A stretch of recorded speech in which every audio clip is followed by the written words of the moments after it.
வணக்கம். இன்றைய முக்கிய செய்திகள்.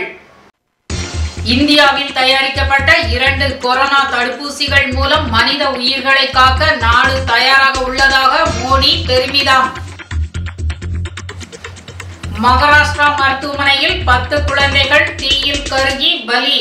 விசாரணை நடத்த முதலமைச்சர் உத்தரவு. மகாராஷ்டிராவில் அரசு மருத்துவமனையில் ஏற்பட்ட தீ விபத்தில் 10 குழந்தைகள் உயிரிழப்பு. டெல்லியில் 200 காகங்கள் இறந்தது குறித்து ஆய்வு. வணக்கம். விரிவான செய்திகள். இந்தியாவில் இன்று புதிதாக 18,222 பேருக்கு கொரோனா தொற்று உறுதி செய்யப்பட்டுள்ளதாக மத்திய சுகாதாரத்துறை அமைச்சகம் தெரிவித்துள்ளது. இந்தியாவில் கொரோனாவின் கொடூரம் சமீப காலமாக குறைந்து வருகிறது. தினமும் புதிதாக தொற்றுக்கு ஆளாவோரின் எண்ணிக்கையும் பலி எண்ணிக்கையும் தொடர்ந்து சரிந்து வருகிறது. இந்த நிலையில் இந்தியாவில் கடந்த 24 மணி நேரத்தில் புதிதாக 18,222 பேருக்கு கொரோனா தொற்று உறுதி செய்யப்பட்டுள்ளது. இதன் மூலம் மொத்த கொரோனா பாதிப்பு எண்ணிக்கை 1,41,639 அதிகரித்துள்ளது. அதேபோல் தொற்று பாதிப்பால் நேற்று ஒரே நாளில் 228 பேர் உயிரிழந்துள்ளனர்.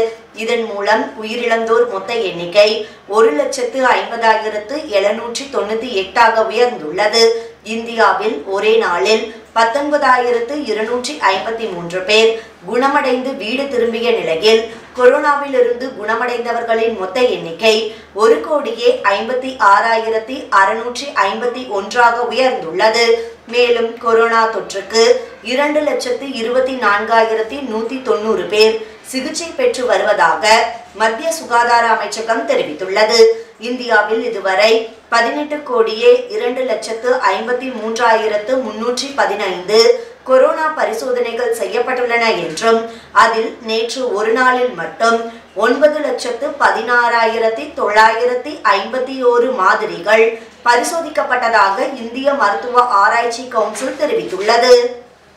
வெளிநாடு வாழ் இந்தியர்களின் செயல்பாட்டை அங்கீகரிக்கும் வகையிலும் நாட்டின் வளர்ச்சியில் பங்கு வகிக்கும் அவர்களை ஊக்குவிக்கவும் பிரைவசி பாரதிய திவாஸ் நிகழ்ச்சி 2 ஆண்டுகளுக்கு ஒருமுறை இந்தியாவில் கொண்டாடப்படும்.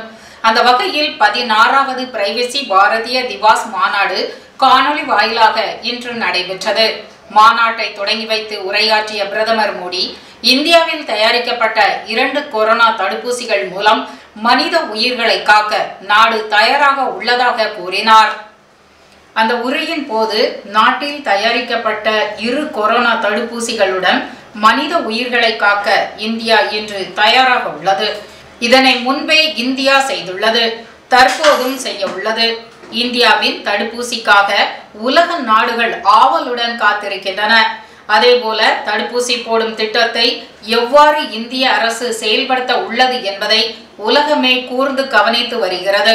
கொரோனா காலத்தில் நமக்கு கிடைத்த பாடங்கள் அனைத்தும் இந்தியா தற்சார்பு நாடாக இன்று உருவெடுக்க உந்துதலாக இருந்துள்ளன. முன்னதாக PPE கருவிகள், முகக்கவசங்கள், வெண்டிலேட்டர்கள், பரிசோதனை கருவிகள் ஆகியவற்றை வெளிநாடுகளில் இருந்து இறக்குமதி செய்து கொண்டிருந்தோம். ஆனால் இன்று அனைத்து மருத்துவ உபகரணங்களையும் நாமே தயாரித்து தற்சார்பு இந்தியாவாக உருவெடுத்துள்ளோம்.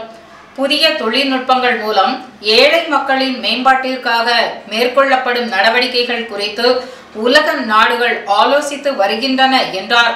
முன்னதாக இந்தியாவின் சீரம், பாரத் பயோடெக் நிறுவனங்கள் தயாரித்துள்ள கொரோனா தடுப்பூசிகளை அவசர காலத்திற்கு பயன்படுத்த இந்திய மருந்து தர கட்டுப்பாட்டு அமைப்பு அனுமதி வழங்கியது. இன்னும் சில நாட்களில் இந்த தடுப்பூசிகளை மக்களுக்கு செலுத்தும் பணி தொடங்கும் என மத்திய சுகாதார அமைச்சர் ஹர்ஷ்வர்தன் தெரிவித்துள்ளார். இந்தியாவில் கோவேக்சின் மற்றும் கோவிஷீல்டு ஆகிய 2 தடுப்பூசிகளை மக்கள் பயன்பாட்டிற்கு கொண்டுவர மருந்து தர கட்டுப்பாட்டு அமைப்பு கடந்த சில நாட்களுக்கு முன் அனுமதி வழங்கியது. இதையடுத்து வரும் 13ஆம் தேதி முதல் கொரோனா தடுப்பூசி பயன்பாட்டிற்கு வரும் என சில நாட்களுக்கு முன்னர் அறிவித்தது. இதற்கிடையில் கொரோனா தடுப்பூசியை நாடு முழுவதும் கொண்டு சேர்க்கும் விநியோகிக்க பணிகளில் 2 நாட்கள் காலதாமதம் ஏற்பட்டுள்ளது. இதனால் திட்டமிட்டபடி 13ஆம் தேதி கொரோனா தடுப்பூசி பயன்பாட்டிற்கு கொண்டு வருவதில் சிக்கல் ஏற்பட்டது. இந்நிலையில் விநியோக பணிகளில் ஏற்பட்ட கால தாமதம் காரணமாக நாட்டில் கொரோனா தடுப்பூசி போடும் பணி திட்டமிட்ட நாளை விட 2 நாள் கழித்து, அதாவது ஜனவரி 16ஆம் தேதி தொடங்கும் என மத்திய அரசு இன்று தெரிவித்துள்ளது. 16ஆம் தேதி கொரோனா தடுப்பூசி நாடு முழுவதும் போடப்படும் என மத்திய அரசு தெரிவித்துள்ளது. முதல் கட்டமாக சுகாதார ஊழியர்கள், முன்கள பணியாளர்கள் ஆகியோருக்கு தடுப்பூசி போடப்பட உள்ளது. முதல் கட்டமாக 3 கோடி பேருக்கு கொரோனா தடுப்பூசி போடப்பட உள்ளது என மத்திய அரசு தெரிவித்துள்ளது. மகாராஷ்டிரா மாநிலம் பந்தாரா மாவட்டத்தில் 4 மாடிகளை கொண்ட அரசு மருத்துவமனை ஒன்று செயல்பட்டு வருகிறது. இந்த மருத்துவமனையில் குறை மாதத்தில் பிறக்கும் குழந்தைகளும் பிறக்கும் போதே குறைபாடு உள்ள குழந்தைகளும் சிகிச்சை பெறுவதற்காக சிறப்பு சிகிச்சை பிரிவு உள்ளது. இந்த வார்டில் 17 குழந்தைகள் சிகிச்சை பெற்று வந்தனர். அவர்கள் பிறந்து 1 மாதம் முதல் 3 மாதங்கள் வரையிலான குழந்தைகள் ஆவர். அவர்களுக்கு ஆக்சிஜன் உதவியுடன் சிகிச்சை அளிக்கப்பட்டு வருகிறது. இந்த மருத்துவமனையில் இன்று அதிகாலை 2 மணி அளவில் திடீரென தீ விபத்து ஏற்பட்டது. குழந்தைகள் வார்டில் இருந்து புகை வருவதை கண்ட செவிலி ஒருவர் உடனடியாக அங்குள்ள மருத்துவர்களுக்கு தகவல் தெரிவித்தார். உடனடியாக மருத்துவமனை ஊழியர்கள் தீயை அணைத்து குழந்தைகளை மீட்கும் பணியில் ஈடுபட்டனர். இது பற்றி தீயணைப்பு படையினருக்கும் தகவல் தெரிவிக்கப்பட்டது. அவர்கள் உடனடியாக மருத்துவமனைக்கு விரைந்து சென்றனர். அதற்குள் மருத்துவமனையில் தீ அதிகமாக பரவியது. புகை மூட்டமும் அதிகமாக காணப்பட்டது. தீயணைப்பு படையினர் தீயை அணைத்து வார்டில் சிகிச்சை பெற்ற பச்சிளம் குழந்தைகளை மீட்கும் பணியில் ஈடுபட்டனர். ஆனால் குழந்தைகளை உடனடியாக மீட்க முடியவில்லை. இந்த தீ விபத்தில் எழும்பிய புகையால் மூச்சு திணறி வார்டில் சிகிச்சை பெற்ற குழந்தைகள் பரிதாபமாக இறந்தனர். அங்கிருந்து 7 குழந்தைகள் காயத்துடன் மீட்கப்பட்டனர். அவர்கள் உடனடியாக மருத்துவமனையின் வேறு பகுதிக்கு மாற்றப்பட்டனர். இந்த குழந்தைகள் அனைத்துமே ஆக்சிஜன் உதவியுடன் பராமரிக்கப்பட்டு வந்தன. மீட்கப்பட்ட குழந்தைகளுக்கு உடனடியாக ஆக்சிஜன் இணைப்புகள் துண்டிக்கப்பட்டன. இதனால் அந்த குழந்தைகளும் பாதிக்கப்பட்டிருப்பதாக தெரிகிறது. அவர்களுக்கு வேறு வார்டில் தற்போது ஆக்சிஜன் உதவியுடன் சிகிச்சை அளிக்கப்பட்டு வருகிறது. தீ விபத்து சம்பவம் தொடர்பாக மாவட்ட அறுவை சிகிச்சை நிபுணர் மருத்துவர் பிரமோத் காண்டே கூறும்போது, தீ விபத்துக்கான காரணம் உடனடியாக தெரியவில்லை. தீ விபத்து நடந்ததும் உடனடியாக 7 குழந்தைகளை மட்டுமே மீட்க முடிந்தது. தீ விபத்து பற்றி தகவல் கிடைத்த 5 நிமிடங்களில் ஊழியர்கள் குழந்தைகளை காப்பாற்றும் பணியில் ஈடுபட்டனர். தீ விபத்தை தொடர்ந்து மீட்கப்பட்ட 7 குழந்தைகளும் மற்ற வார்டுகளில் அனுமதிக்கப்பட்டிருந்த நோயாளிகளும் பாதுகாப்பான இடங்களுக்கு மாற்றப்பட்டனர். குழந்தைகள் இறந்தது தொடர்பாக அவர்களின் பெற்றோர்களுக்கு தகவல் தெரிவிக்கப்பட்டுள்ளது என்றார். மருத்துவமனையில் 10 குழந்தைகள் இறந்த சம்பவம் குறித்து தகவல் அறிந்ததும் மகாராஷ்டிரா மாநில முதலமைச்சர் உத்தவ் தாக்கரே உடனடியாக மாநில சுகாதாரத்துறை அமைச்சர் ராஜேஷ் தோபேயுடன் தொடர்பு கொண்டு பேசினார். பின்னர் மாவட்ட ஆட்சியர், காவல்துறை கண்காணிப்பாளரிடம் பேசினார். பின்னர் தீ விபத்து தொடர்பாக முழுமையான விசாரணை நடத்தவும் உத்தரவிட்டார். தீ விபத்தில் உயிரிழந்த குழந்தைகளின் குடும்பத்திற்கு தலா 5 லட்சம் ரூபாய் வழங்கப்படும் என்று மகாராஷ்டிரா மாநில சுகாதாரத்துறை அமைச்சர் ராஜேஷ் தோபே அறிவித்துள்ளார். மருத்துவமனை தீ விபத்தில் 10 குழந்தைகள் இறந்த சம்பவத்தை தொடர்ந்து மகாராஷ்டிரா மாநிலத்தில் உள்ள அனைத்து மருத்துவமனைகளிலும் கண்காணிப்பு பணிகள் தீவிரப்படுத்தப்பட்டுள்ளன. மகாராஷ்டிரா மாநில மருத்துவமனையில் 10 குழந்தைகள் உயிரிழந்த சம்பவத்திற்கு பிரதமர் மோடி இரங்கல் தெரிவித்துள்ளார். மருத்துவமனை தீ விபத்தில் குழந்தைகளை பறிகொடுத்த பெற்றோர்கள் கதறி துடித்தனர். மருத்துவமனையின் கவனக்குறைவே 10 குழந்தைகளின் உயிரிழப்புக்கு காரணம் என்று அவர்கள் குற்றம் சாட்டினார்கள். தீ விபத்தில் குழந்தையை பறிகொடுத்த ஹீராலால் என்பவர் கூறும்போது, மருத்துவமனை ஊழியர்களின் கவனக்குறைவாலேயே தீ விபத்து நடந்துள்ளது. மருத்துவமனை முறையாக செயல்படாததால் எனது குழந்தையை இழந்துள்ளேன். குழந்தை இறந்தது தொடர்பாக தாமதமாகவே எங்களுக்கு தகவல் தெரிவித்தனர் என்றார். மகாராஷ்டிரத்தில் அரசு மருத்துவமனையில் ஏற்பட்ட தீ விபத்தில் 10 குழந்தைகள் உயிரிழந்ததை தொடர்ந்து அனைத்து மருத்துவமனைகளையும் ஆய்வு செய்ய துணை முதல்வரும் நிதி அமைச்சருமான அஜித் பவார் உத்தரவிட்டுள்ளார். மகாராஷ்டிரா மாநிலம் பண்டாரா அரசு பொது மருத்துவமனையில் பச்சிளம் குழந்தைகள் இருந்த பிரிவில் இன்று அதிகாலை 2 மணியளவில் ஏற்பட்ட தீ விபத்தில் 10 பச்சிளம் குழந்தைகள் உயிரிழந்தனர். இந்த சம்பவம் நாடு முழுவதும் பெரும் அதிர்ச்சியை ஏற்படுத்தியுள்ளது. இந்நிலையில் மாநிலத்தில் உள்ள அனைத்து மருத்துவமனைகளையும் ஆய்வு செய்ய துணை முதல்வர் அஜித் பவார் உத்தரவிட்டுள்ளார். பாதுகாப்பு அம்சங்கள் குறித்து ஆய்வு மேற்கொண்டு அதனை சரி செய்வதற்கான முயற்சிகளை எடுக்க வேண்டும் என்றும் இதுபோன்ற அசம்பாவிதங்கள் நடைபெறக்கூடாது என்றும் உத்தரவிட்டுள்ளார். மராட்டியத்தில் முதல் கட்டமாக மருத்துவர்கள், சுகாதார பணியாளர்கள் உள்ளிட்ட முன்கள பணியாளர்களுக்கு கொரோனா தடுப்பு மருந்து வழங்கப்பட உள்ளது. இந்த நிலையில் மாநிலத்தில் முதல் கட்டமாக கொரோனா தடுப்பு மருந்து செலுத்த ஆகும் செலவை ஏற்க மத்திய அரசு தயாராக உள்ளதாக மாநில சுகாதாரத்துறை அமைச்சர் ராஜேஷ் தோபே கூறினார். இது குறித்து அவர் கூறிய போது, மத்திய சுகாதாரத்துறை அமைச்சர் ஹர்ஷவர்தனுடன் காணொலி காட்சி மூலம் பேசினேன். அப்போது கொரோனா தடுப்பு மருந்தை செலுத்த ஆகும் செலவை மத்திய அரசு ஏற்க வேண்டும் என கோரிக்கை வைத்தேன். அப்போது அவர் முதல் கட்டமாக தடுப்பூசி போடுவதற்கு கொரோனா தடுப்பு மருந்தை செலுத்த ஆகும் செலவை மத்திய அரசு ஏற்கும் என உறுதி அளித்தார். நாங்கள் மாநில அரசு மற்றும் மாநகராட்சி மருத்துவமனைகளில் கொரோனா தடுப்பு மருந்து மையங்களை அமைக்க உள்ளோம். 100 மையங்களை அமைத்தால் மையத்திற்கு 100 பேர் வீதம் சுகாதார பணியாளர்களுக்கு 70 முதல் 80 நாட்களில் தடுப்பு மருந்தை செலுத்தலாம் என்று அவர் கூறினார். நாடாளுமன்ற பட்ஜெட் கூட்டம் விரைவில் கூட்டப்படும் என மக்களவை சபாநாயகர் ஓம் பிர்லா தெரிவித்துள்ளார். உத்தரகாண்ட் மாநிலம் டேராடூனில் அரசு நிகழ்ச்சி ஒன்று நடைபெற்றது. அதில் கலந்து கொண்ட மக்களவை சபாநாயகர் ஓம் பிர்லா நாடாளுமன்ற பட்ஜெட் கூட்டம் விரைவில் கூட்டப்படும் என தெரிவித்தார். இது குறித்து அவர் மேலும் கூறும்போது, நாடாளுமன்ற கூட்டம் கூட்டப்படுவதற்கு முன்பே நாடாளுமன்ற உறுப்பினர்களுக்கு தடுப்பூசி செலுத்துவது குறித்த வழிகாட்டுதலை அரசு வெளியிடும். நாடாளுமன்ற பட்ஜெட் கூட்டம் விரைவில் கூட்டப்படும். அது குறித்த முடிவை அரசு எடுக்கும். முன்பு நடைபெற்றது போலவே நாடாளுமன்ற கூட்டம் இயல்பாகவும் முழுவதுமாகவும் நடைபெறும். அனைத்து பிரச்சனைகள் குறித்தும் விவாதிக்கப்படும் என்றார். தேச துரோக வழக்கு தொடர்பாக நடிகை கங்கனா ரணாவத்திடம் காவல்துறையினர் விசாரணை நடத்தினர்.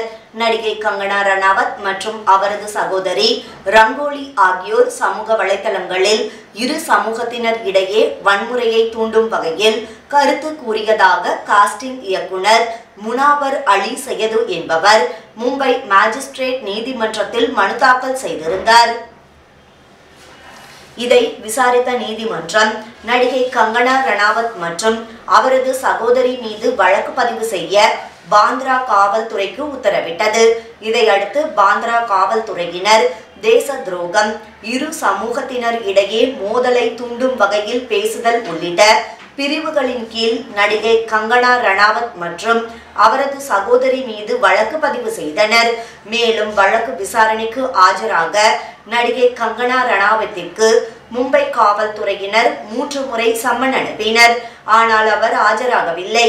மேலும் அவரை ஜனவரி மாதம் விசாரணைக்கு ஆஜராக உத்தரவிட்ட மும்பை நீதிமன்றம் அதுவரை அவரை கைது செய்யவும் தடை விதித்து உத்தரவிட்டு இருந்தது. இந்நிலையில் அவர் நேற்று மதியம் 1 மணி அளவில் Y+ பாதுகாப்புடன் பாந்த்ரா காவல் நிலையத்திற்கு விசாரணைக்கு வந்தார். அப்போது அவரிடம் காவல்துறையினர் வழக்கு தொடர்பாக சுமார் 2 மணி நேரம் விசாரணை நடத்தினர். பின்னர் அவர் விசாரணை முடிந்து போபாலுக்கு புறப்பட்டு சென்றார். டெல்லியில் உள்ள மத்திய உயிரியல் பூங்காவில் தொடர்ந்து காகங்கள் இறந்து வருவது குறித்து ஆய்வு மேற்கொள்ளப்பட்டுள்ளது. பல்வேறு மாநிலங்களில் பறவை காய்ச்சல் பரவி வரும் நிலையில் டெல்லி மயூர் விஹார் மத்திய பூங்காவில் மேலும் 17 காகங்கள் இறந்துள்ளன. உயிரியல் பூங்கா மற்றும் அதனை சுற்றியுள்ள பகுதிகளில் இதுவரை 200 காகங்கள் வரை உயிரிழந்ததால் இறந்த காகங்களின் மாதிரிகள் ஜலந்தர் பகுதிக்கு அனுப்பி வைக்கப்பட்டுள்ளது. காகங்கள் பறவை காய்ச்சலால் இறந்தனவா அல்லது டெல்லி குளிர் மற்றும் காற்று மாசு காரணமாக இறந்தனவா என்பது குறித்து ஆய்வு முடிவுகளில் கண்டறியப்படும். இதன் எதிரொலியாக உயிரியல் பூங்கா முழுவதும் கிருமி நாசினி தெளிக்கும் பணி நடைபெற்று வருகிறது. மேலும் உயிரியல் பூங்காவில் பார்வையாளர்களுக்கு தற்காலிகமாக தடை விதிக்கப்பட்டுள்ளது. இலங்கையில் முள்ளிவாய்க்கால் நினைவு தூண் இடிக்கப்பட்டதால் பரபரப்பு. ராய்காடில் திருமண கோஷ்டியினர் சென்ற மினி லாரி கவிழ்ந்து 2 பேர் பலி, 65 பேர் காயம். திருப்பூரில் பேருந்து சக்கரத்தில் மோதிய இருசக்கர வாகனம், மகள் கண் எதிரே துடிதுடித்து இறந்த தாய். மலாட் பகுதியில் கடத்தப்பட்ட 1 வயது குழந்தை 48 மணி நேரத்தில் மீட்கப்பட்டு தாயிடம் ஒப்படைப்பு.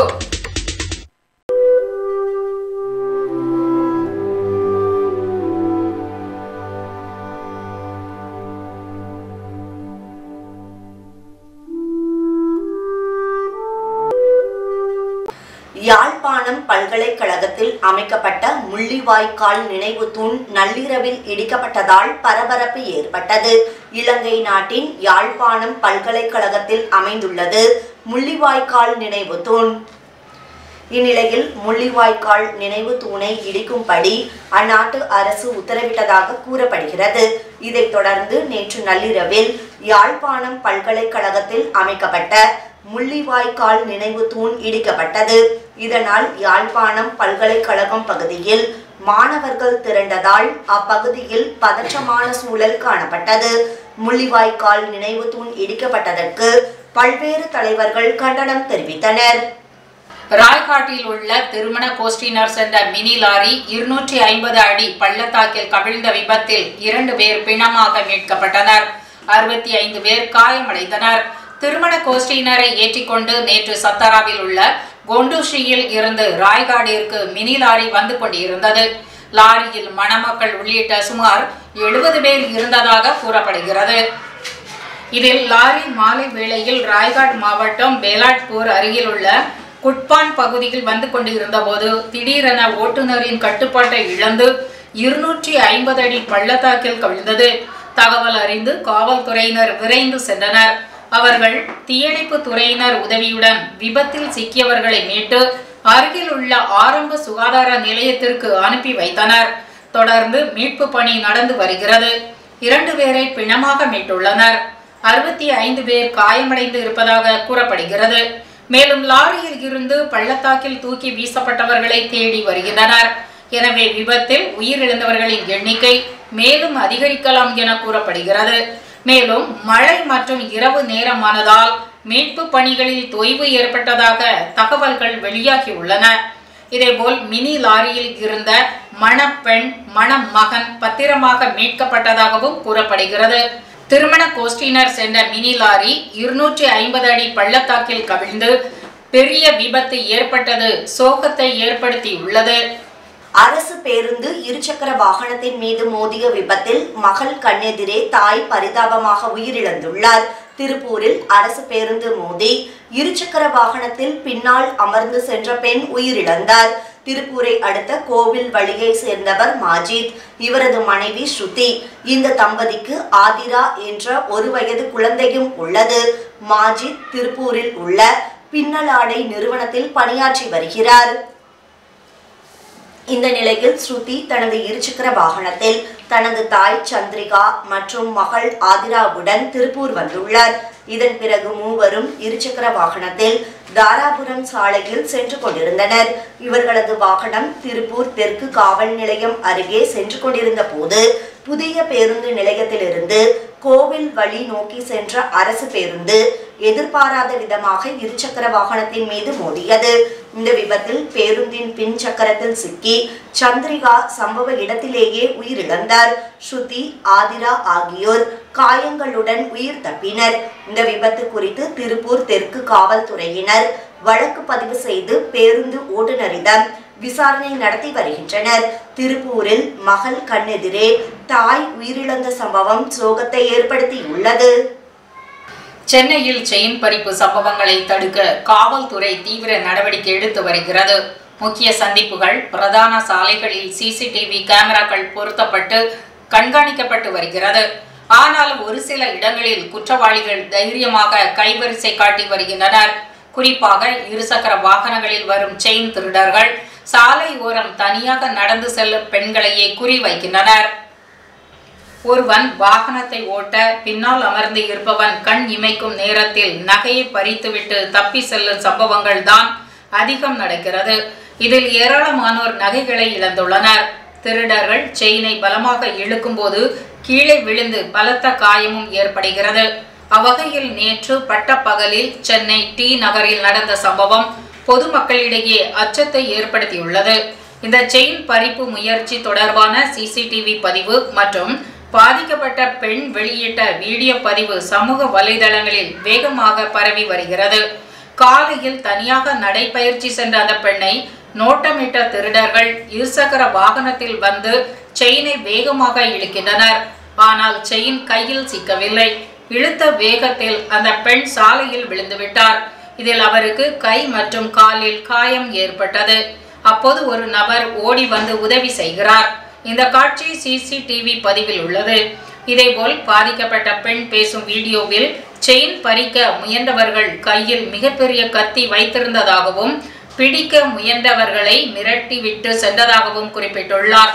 கத்தியை காட்டி மிரட்டும் காட்சி வேறு சிசிடிவி கேமராவில் பதிவாகி இருக்கலாம் என்றும் கூறியுள்ளார். அத்துடன் சாலையில் நடைபயிற்சி செல்லும் போது எச்சரிக்கையுடன் செல்ல வேண்டும் என்றும் ஆள் நடமாட்டம் இல்லாத இடத்தில் சென்றால் ஆபத்து என்றும் அறிவுறுத்தியுள்ளார். பாதிக்கப்பட்ட பெண் நடந்த சம்பவம் குறித்து காவல் நிலையத்தில் புகார் கொடுத்துள்ளார். காவல்துறையினர் வழக்கு பதிவு செய்து விசாரணை மேற்கொண்டுள்ளனர். மீரா ரோடு பகுதியில் பொதுமக்களுக்கு சாலையில் நின்றபடி காவல்துறை அதிகாரி ஒருவர் பாதுகாப்பு குறித்த அறிவுரைகளை வழங்கினார். பயந்தர் மீரா ரோடு பகுதிகளில் சங்கிலி திருட்டு சம்பவம் குறித்து அடிக்கடி புகார் வந்த நிலையில் காவல்துறையினர் முன்னெச்சரிக்கை நடவடிக்கைகள் எடுத்துள்ளனர். பயந்தர் மேற்கு ரயில் நிலைய சாலையில் மூத்த காவல்துறை ஆய்வாளர் சந்திரகாந்த் போஸ்லே ஒலிவாங்கி மூலம் விழிப்புணர்வு பிரச்சாரத்தில் ஈடுபட்டார். அப்போது மக்கள் விழிப்புடன் இருந்து திருட்டு சம்பவங்களை தவிர்க்க வேண்டும் என்று கேட்டுக்கொண்டார். காவல்துறையினர் பொதுமக்களுக்கு வழங்கிய அறிவுரை பொதுமக்கள் மத்தியில் நல்ல வரவேற்பை பெற்றுள்ளது. நாக்பூரில் தேனிலவு சென்ற இளம் தம்பதியர் வினோத முயற்சியில் ஈடுபட்ட நிலையில் கணவனின் கயிறு கழுத்தை இறுக்கிய நிலையில் பரிதாபமாக உயிரிழந்தார். நாக்பூருக்கு தேனிலவு கொண்டாட சென்ற இளம் தம்பதியர் லாட்ஜில் வினோத முயற்சியில் ஈடுபட்ட நிலையில் எதிர்பாராத வகையில் கணவன் கழுத்தில் கயிறு இறுக்கிய நிலையில் பரிதாபமாக உயிரிழந்தார். நாற்காலியில் இருந்தபடி கயிறு கட்டிய நிலையில் முயற்சியில் ஈடுபட்ட நிலையில் கயிறு கணவனின் கழுத்தை இறுக்கியது. இது குறித்து விடுதி மேலாளருக்கு தகவல் தெரிவிக்கப்பட்ட நிலையில் அவர் காவல்துறைக்கு தகவல் தெரிவித்தார். சம்பவ பகுதிக்கு விரைந்து வந்த காவல்துறையினர் சடலத்தை மீட்டு பிரேத பரிசோதனைக்காக அனுப்பி வைத்தனர்.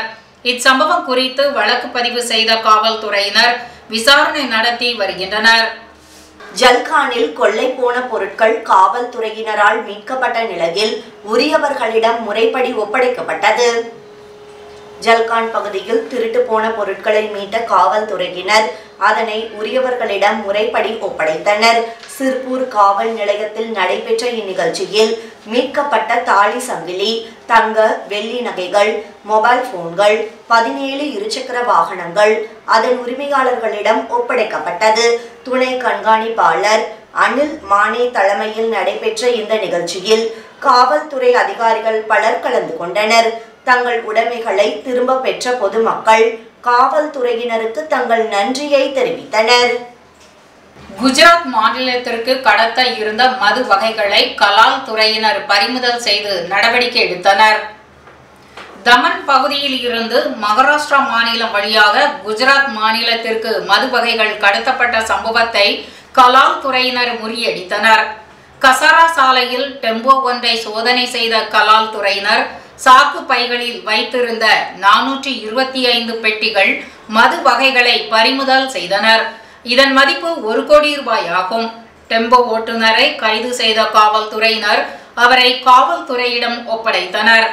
மாநில கலால் துறை அதிகாரி காந்திலால் வழிகாட்டுதல் படி கொங்கன் மண்டல ஆணையர் சுனில் சவான், தானே கண்காணிப்பாளர் நிதின் உள்ளிட்டோர் அடங்கிய தனிப்படைகள் சோதனை நடவடிக்கையில் ஈடுபட்டனர். நாசிக் பகுதியில் பலத்த காற்றுடன் பெய்த கனமழை காரணமாக பல இடங்களில் சேதம் ஏற்பட்டுள்ளது. நாசிக் மாவட்டம் பேட் தாலுகா பகுதியில் மேகமூட்டம் காணப்பட்ட நிலையில் பலத்த காற்றுடன் கனமழை பெய்தது. இதனால் பலத்த சேதமடைந்ததாக தகவல் வெளியானது. பல இடங்களில் வீட்டின் கூரைகள் காற்றில் அடித்து செல்லப்பட்டது. மரங்கள் விழுந்த நிலையில் விவசாய நிலங்கள் மற்றும் சாலைகளும் சேதமடைந்துள்ளது. இச்சம்பவத்தால் மக்களின் இயல்பு நிலை வெகுவாக பாதிக்கப்பட்டுள்ளது. திடீர் மழை காரணமாக பயிர்கள் சேதமடைந்துள்ளதாக விவசாயிகள் தெரிவித்தனர். மலாடு மால்வாணி பகுதியில் கடத்தப்பட்ட 1 வயது நிரம்பிய குழந்தை 48 மணி நேரத்தில் மீட்கப்பட்டு தாயிடம் பத்திரமாக ஒப்படைக்கப்பட்டது. மலாடு மால்வாணி பகுதியில் கடத்தப்பட்ட 1 வயது நிரம்பிய குழந்தை பத்திரமாக மீட்கப்பட்டது. இது குறித்து மால்வாணி காவல்துறையினருக்கு பாராட்டு தெரிவித்துள்ள மாநில உள்துறை அமைச்சர் அனில் தேஷ்முக் தாயுடன் குழந்தை இருக்கும் வீடியோவுடன் ட்வீட் செய்துள்ளார். அதில் தாய் காவல்துறையினருக்கு நன்றி தெரிவிக்கும் காட்சிகள் இடம்பெற்றிருந்தது. சம்பவம் தொடர்பாக 4 நபர்களை காவல்துறையினர் கைது செய்துள்ளனர். அவர்களிடம் நடத்திய விசாரணையில் குழந்தை இல்லாத தம்பதியர் மூலம் 30,000 ரூபாய்க்கு குழந்தையை கடத்த மற்றொரு தம்பதியருக்கு பணம் வழங்கப்பட்டது தெரியவந்தது. அந்தேரி பகுதியை சேர்ந்த அவர்கள் மீது காவல்துறையினர் வழக்கு பதிவு செய்து விசாரணை நடத்தி வருகின்றனர். சயான் கோலிபாடா அம்பேத்கர் நகர் பகுதியில் உள்ள அருள்மிகு ஸ்ரீ பத்ரகாளி அம்மன் திருக்கோவிலில் மார்கழி மாத கடைசி வெள்ளி மாதாந்திர திருவிளக்கு பூஜை நேற்று மாலை வெகு சிறப்பாக நடைபெற்றது. சயான் கோலிவாடா அருள்மிகு ஸ்ரீ பத்ரகாளி அம்மன் திருக்கோவிலில் நேற்று மாலை மாதாந்திர திருவிளக்கு பூஜை வெகு சிறப்பாக நடைபெற்றது. அருள்மிகு ஸ்ரீ பத்ரகாளி அம்மன் திருக்கோவிலில் மார்கழி மாத கடைசி வெள்ளி மாதாந்திர திருவிளக்கு பூஜையை மந்திரங்கள் பாடி விஸ்வ இந்து பரிஷத் கொங்கன் தமிழ் பிரிவு முள்ளண்டு பகுதி மகளிர் பிரிவு பொறுப்பாளர் சக்தி சித்ரா நடத்தி வைத்தார். பூஜையினை தொடர்ந்து ஸ்ரீ பத்ரகாளி அம்மனுக்கு இரவு சிறப்பு பூஜை மற்றும் தீபாராதனை நடைபெற்றது.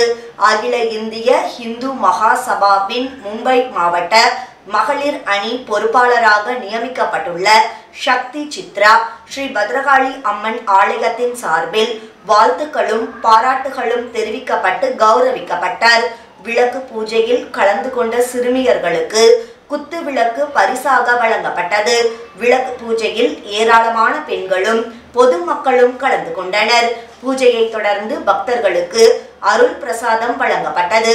பூஜைக்கான ஏற்பாடுகளை நாடார் சமாஜ் சேவா சங்கத்தின் செயலாளர் எம் முருகராஜ் நாடார், துணைத் தலைவர் விருத்தீஸ்வரன் நாடார், துணை செயலாளர் இசக்கிமுத்து கண்ணன் நாடார், மேற்பார்வையிலான குழு மற்றும் பெண்கள் இணைந்து சிறப்பாக செய்திருந்தனர்.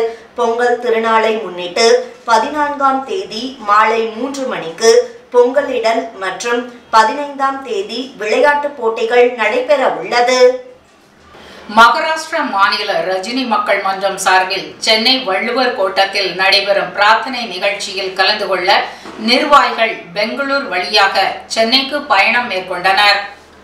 மகாராஷ்டிரா மாநில தலைமை ரஜினி மக்கள் இயக்கம் சார்பில் நாளை சென்னை வள்ளுவர் கோட்டத்தில் ரஜினி விரைவில் குணமடைந்து வீடு திரும்ப சிறப்பு பிரார்த்தனை மற்றும் அரசியல் பிரவேசம் குறித்த அவரது அறிக்கை குறித்து மறுபரிசீலனை செய்ய வேண்டி அறவழி போராட்டம் நடைபெற உள்ளது. காலை 8 மணி முதல் மாலை 5 மணி வரை நடைபெறும் இந்த நிகழ்வில் கலந்து கொள்ள மாநில தலைவர் தளபதி SK ஆதிமூலம் தலைமையில் நிர்வாகிகள் பெங்களூரு வழியாக சென்னை புறப்பட்டு சென்றனர்.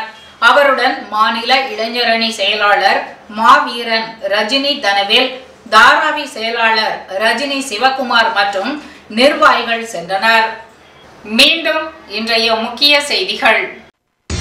இந்தியாவில் தயாரிக்கப்பட்ட 2 கொரோனா தடுப்பூசிகள் மூலம் மனித உயிர்களை காக்க நாடு தயாராக உள்ளதாக மோடி பெருமிதம். மகாராஷ்டிரா மருத்துவமனையில் 10 குழந்தைகள் தீயில் கருகி பலி, விசாரணை நடத்த முதலமைச்சர் உத்தரவு. மகாராஷ்டிராவில் அரசு மருத்துவமனையில் ஏற்பட்ட தீ விபத்தில் 10 குழந்தைகள் உயிரிழப்பு. டெல்லியில் 200 காகங்கள் இறந்தது குறித்து ஆய்வு. செய்திகள் இத்துடன் நிறைவடைகிறது. வணக்கம்.